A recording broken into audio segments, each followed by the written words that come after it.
আপনার কোটি কোটি টাকা বাড়িতে পড়ে আছে, আপনি টাকা খেয়ে তো বাঁচতে পারবেন না, টাকা তো খাইতেও পারবেন না। চাষি যদি আবাদ না করে, চাষি যদি ফসল না ফলাতে পারে, তাহলে আপনি খাবেন কি? এই চাষির দিকে উদ্যোগ কোনো ব্যক্তি দেয় না, এর মূল্যায়ন পায় না।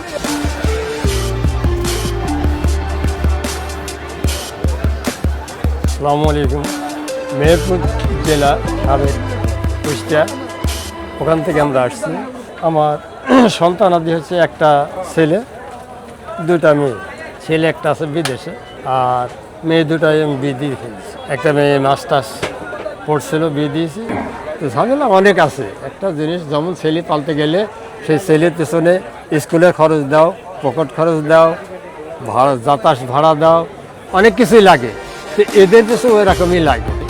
এসএসসি পরীক্ষা না দিয়ে তখন থেকে মানে এই গরুপালা আর মাঠে নেমে গেছি। আব্বা বলেছিল যে আমি তোদের ভরণ পোষণ আর করতে পারছি না, টাকা চাইছে, আমি টাকা দিতে পারবো না, পাবো কোথায়? রাগ করে বাড়িতে চলে গেলাম। আগে যে এইসব গরুগুলি বিক্রি হয়েছে মাত্র 80,000 90,000 টাকায়, আর সেই সব গরুগুলো এখন 2 লাখ 3 লাখ 2.5 লাখ এইভাবে বেচা কেনা হচ্ছে।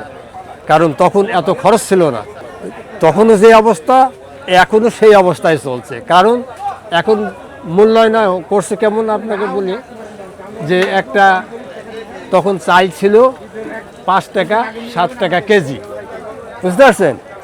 আর এখন চালটা হয়েছে 50 টাকা 60 টাকা 80 টাকা কেজি, আবার 120 টাকা 30 টাকাও কেজি আছে, বুঝতে পারলেন?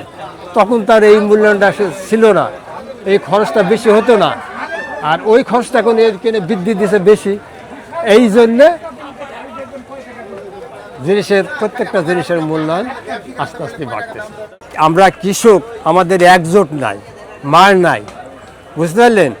কিন্তু কৃষকরা যদি আবাদ পানি বন্ধ করে দেয়, কিন্তু টাকা থেকে তো মানুষ খাইতে পাবে না, পাবে নাকি? যাইলে বিলে যায় জাল ফেলে, এক খাওয়ায় একটা ওঠে, আর এক খাওয়ায় আর ওঠে না, কারণ তার মাছ ধরতেই হবে, এই জন্য সে জাল ফেলে আর তোলে।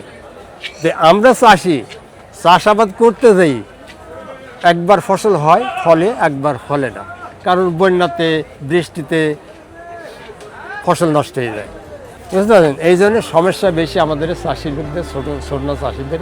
কিন্তু চাষি যদি আবাদ না করে, তো অনেক লোক দুর্ভোগের ভেতর পড়ে যাবে। আপনার কোটি কোটি টাকা বাড়িতে পড়ে আছে, আপনি টাকা খেয়ে তো বাঁচতে পারবেন না, টাকা তো খাইতেও পারবেন না। কারণ চাষি যদি ফসল না ফলাতে পারে, তাহলে আপনি খাবেন কি? এই চাষির দিকে উদ্যোগ কোনো ব্যক্তি দেয় না, এর মূল্যায়ন পায় না এবং কেউ দেয় না। যে ব্যক্তিটা গরু পোষে পালে, সেই লোকটা বলতে পারে যে একটা গরু পেছনে কত টাকা খরচ হয়, কিন্তু আমরা সে খরচের মূল্যায়ন পাইনি। চাষির কোনো জায়গাতে মূল্যায়ন হয় না এবং দেয় না।